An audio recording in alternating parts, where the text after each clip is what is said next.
Hey YouTube, how's it going? Today I'm going to talk about something that's close to me, which is Tourette's syndrome. This is something I've actually gone through, and that's why I wanted to make a video today about the 5 myths that people have when it comes to Tourette's syndrome.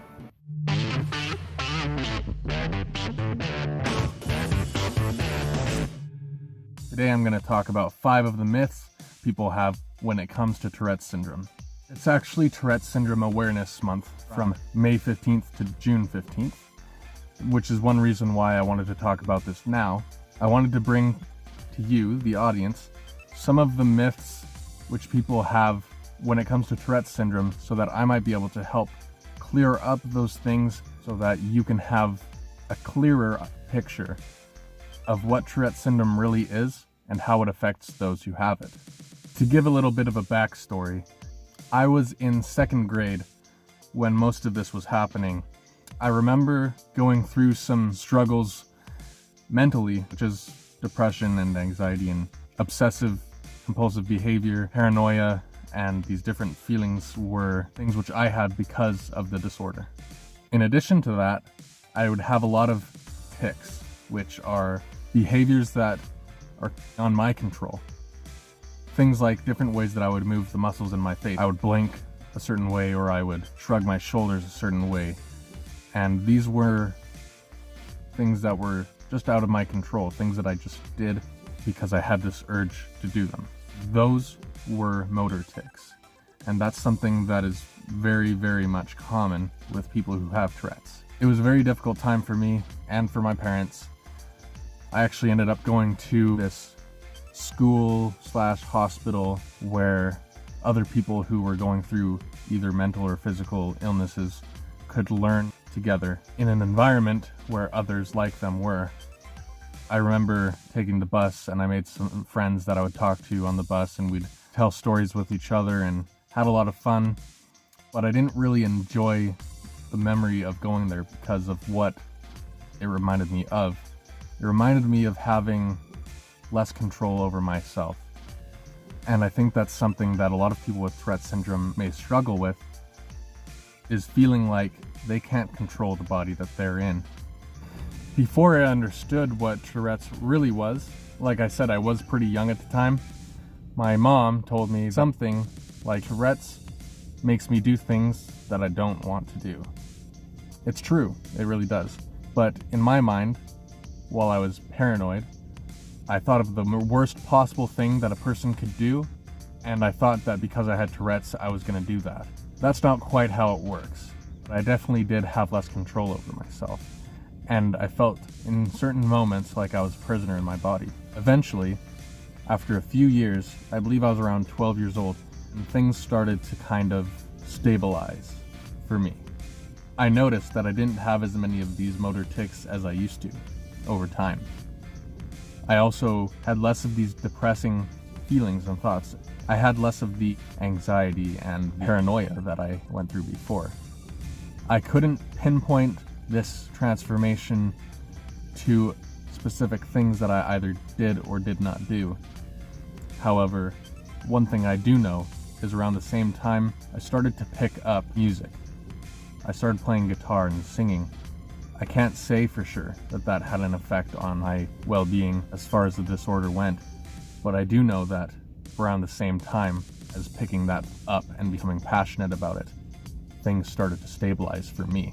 But Tourette's looks different for so many people, and now I want to bring up the myths that people have when it comes to Tourette's. The first myth that I want to go over is that Tourette's syndrome is rare. The truth is, according to the CDC, 1 in 162 people have Tourette's. I don't think people realize how much of a thing it actually is.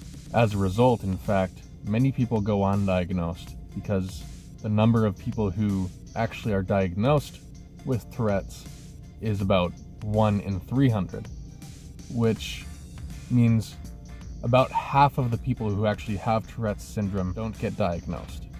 The second myth that people have concerning Tourette's syndrome is that those who have Tourette's are mentally challenged. It's not true when they have the symptoms of Tourette's, and it's not true ever. Whether or not someone is mentally challenged has nothing to do with the syndrome. Many people who have Tourette's syndrome excel greatly, and some people who have it do not, but it isn't caused by the syndrome at all. Third myth that I'm going to go over is the myth that people who have Tourette's syndrome can't live a normal life. Some people are going to have it much more difficult than other people when it comes to the syndrome. But even those who have it the most difficult, though they may have tics, though they may have mental illness that creeps up on them from time to time or all the time, though they may struggle with all these things, there is still so much that they can do despite all that. Motor tics, mental illness will not be the reason why they can't live the best life in the way that they want to live it. Even those who have a great challenge with speaking and physical actions find a way around this. There's people who have so many motor tics and verbal tics, and despite that, you see them doing great things like reading stories to children, inspiring others who have the syndrome, doing manual labor, public speaking, music, etc. If you have Tourette's syndrome, it can't stop you from living the life you want to live. The fourth myth that I want to go over is the myth that people who have Tourette's syndrome have control over their tics. The reason this is a myth is, although at times we can be aware of the tics that we have and find the willpower to subdue them, when they come, they're coming. And there's no stopping it, at least while the syndrome is still in effect for you. There are many different kinds of tics. There's tics that make people move a body part or a muscle a certain way.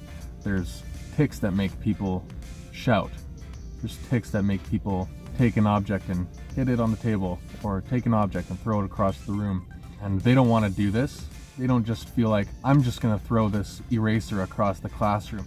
I actually did that. I used to throw things in the classroom and get in a lot of trouble for it. But the thing is, people who have Tourette's, if they could control the tics that they have, they would control them. No one wants to do the things that they're doing, but it happens anyways. And it's not just a matter of choosing not to do that which you want to do, like when it comes to addictions. It's more than that. Your mind is under attack.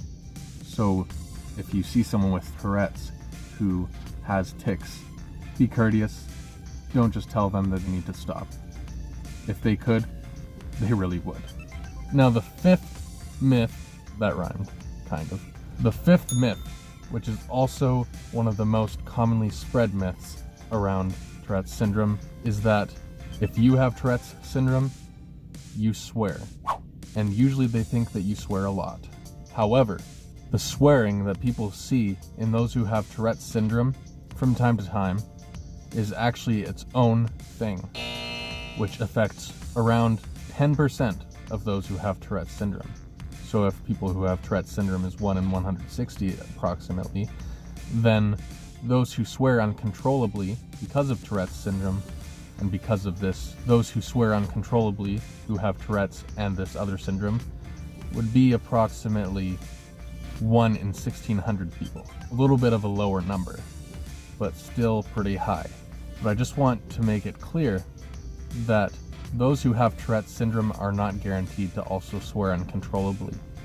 There are videos that you may see online, like Tourette's Guy, where it makes a mockery of people who have Tourette's by keeping that stereotype going and depicting this person who has Tourette's as someone who just swears over and over without end. But I want you to know that is not a necessary condition for having Tourette's. That was not something I struggled with. I actually remember, this was when I was in 11th grade, I think.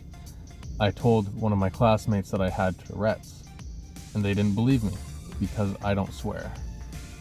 Now that I've given you these 5 myths, take that information, reach out to someone who has Tourette's, since it's Tourette's Syndrome Awareness Month. But you can do that anytime, really. I don't want you to go just yet.